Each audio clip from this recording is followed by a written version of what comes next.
सांस्कृतिक मंत्रालय की ओर से आयोजित इस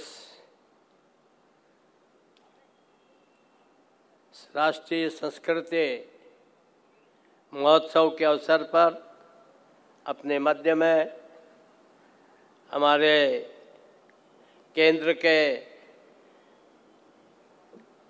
सांस्कृतिक और टूरिज्म और डोनर मिनिस्टर मंत्री श्री जी किशन रेड्डी जी, अपने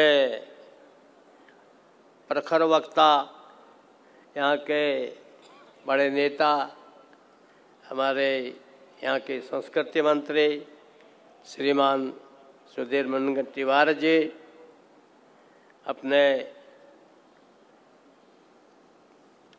टूरिज्म मिनिस्टर आदरणीय मंगल प्रभात लोढ़ा जी, विकास जी, अमिता जी, दीपक जी, अन्य अधिकारीगण, यहाँ भाग ले रहे विविध प्रांतों से आए हुए हमारे कलाकारगण और सभी दर्शक भाइयों और बंधुओं, मैं आप सबको, क्योंकि मंगल प्रभात जी यहाँ पर है, इसलिए सबको इस अवसर पर मंगल कामना करता हूँ और भगवान से प्रार्थना करता हूँ। जो बात हमारे दोनों माननीय केंद्रीय और प्रदेश मंत्री ने कहा कि एक भारत श्रेष्ठ भारत, ये केवल कागजों में नहीं है बल्कि ये यथार्थ में है। ये दिखाने के लिए, ये प्रदर्शित करने के लिए ये 2015 से ये पहला प्रयास आदरणीय मोदी जी के नेतृत्व में हुआ है और देश के विभिन्न भागों में इस प्रकार के आयोजन करके ये प्रयास किया जा रहा है कि जो देश को टुकड़ों टुकड़ों में बांटा करते हैं, जो देश को टुकड़ों टुकड़ों में देखा करते हैं, उन सबको ये बताएं ये देश अनेक प्रांत हो सकते हैं, ये देश इसमें अनेक भाषाएं हो सकती हैं, लेकिन इस देश के अंदर एक ही संस्कृति, एक ही आत्मा विचरण करती है। ये इन सांस्कृतिक महोत्सवों के माध्यम से प्रदर्शित किया जाता है और ये बहुत अच्छा है। मैं देखता हूं जब कभी ऐसे कार्यक्रम होते हैं, केवल महाराष्ट्र का भी कार्यक्रम हो तो रेड्डी साहब, यहाँ उत्तराखंड से भी लोग आते हैं, यहाँ आपके हैदराबाद से भी लोग आते हैं, यहाँ बंगाल से भी लोग आते हैं। ये भारत की परंपरा है। हमारे प्रदेश अलग होंगे, राज्य अलग होंगे, हमारी भाषाएं अलग होंगी, लेकिन जब सांस्कृतिक कार्यक्रमों की बात आती है तो कुंभ के मेले में सारे देश के लोग ही नहीं, दुनिया भर के लोग आते हैं, क्योंकि ये देश की एकता के प्रतीक हैं। ये हमारी संस्कृति, ये हमारे मेले, ये अनंत काल से चले आ रहे हैं और मैं भगवान से प्रार्थना करता हूँ, किशन रेड्डी जी, आपका नाम ही किशन है और किशन के नाम पर तो इतने सारे लोग भजन कीर्तन और जाने क्या क्या पागल होके करते हैं। आपके नेतृत्व में मेरा विश्वास है कि प्रधानमंत्री जी के निर्देशन में आप सब एक बार इन जो आप सांस्कृतिक महोत्सव देश भर में कर रहे हैं, ये सांस्कृतिक महोत्सव आगे चलकर लंबे दीर्घ काल तक ये भारत के कुंभ मेलों की तरह से ये प्रसिद्ध हो जाए, ये मेरी शुभकामना है।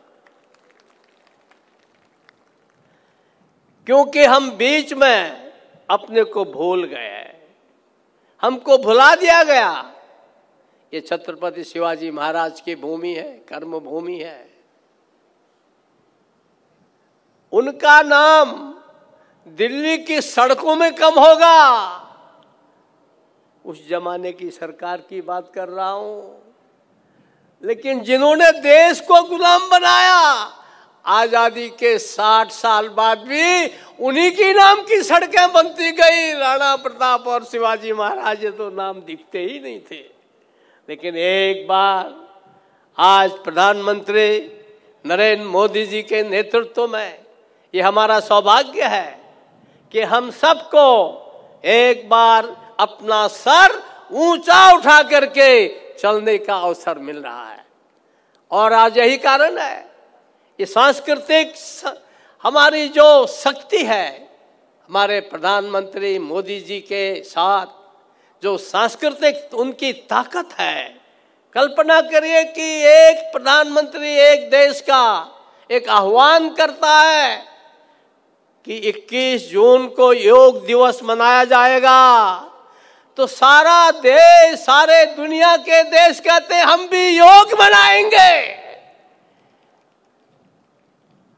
ये हमारी संस्कृति के पुनरुत्थान का काल है। This is the renaissance period of our culture, our ancient culture. इसलिए मुझे लगता है हम सब लोग सौभाग्यशाली हैं। हम ऐसे अमृत काल में चल रहे हैं जब वास्तव में इस देश के अंदर न केवल आर्थिक प्रगति के रूप में, न केवल सड़कों के जाल और हवाई जहाजों के जाल में ये देश आगे बढ़ रहा है, बल्कि देश जिस संस्कृति ने, जिस हमारी पुरातन संस्कृति ने हमको आज तक जिंदा रखा है, आज वो पुरातन संस्कृति फिर से एक बार दुनिया के लोग जैसे तक्षशिला नालंदा में पढ़ने आते थे, जैसे लोग बोध गया में आते थे, आज फिर एक ऐसा अवसर आ रहा है। चाहे वो पर्यटन का क्षेत्र हो, चाहे वो संस्कृति का क्षेत्र हो, वो कला का क्षेत्र हो, संगीत का क्षेत्र हो, नाटक का क्षेत्र हो, हर क्षेत्र में भारत एक बार फिर से अपनी प्राचीन शक्ति को दिखा रहा है। और मेरा आपसे निवेदन है, क्योंकि तबीयत खराब होने के बाद भी यहाँ तुम्हारे बीच में आया हूँ, एक बार ऐसा लगता है ये जो पुनर्जागरण है, जो निराशा है, ये देश को एक बार फिर से हर प्रकार से गौरव के शिखर पर ले जाएगा। और आज आपको बहुत अच्छा लगता होगा जब आप पढ़ते हैं कि दुनिया के सबसे लोकप्रिय प्रधानमंत्री कौन है, आपको दिखाई देता है नरेंद्र मोदी। ये क्यों है? ये क्यों है नरेंद्र मोदी?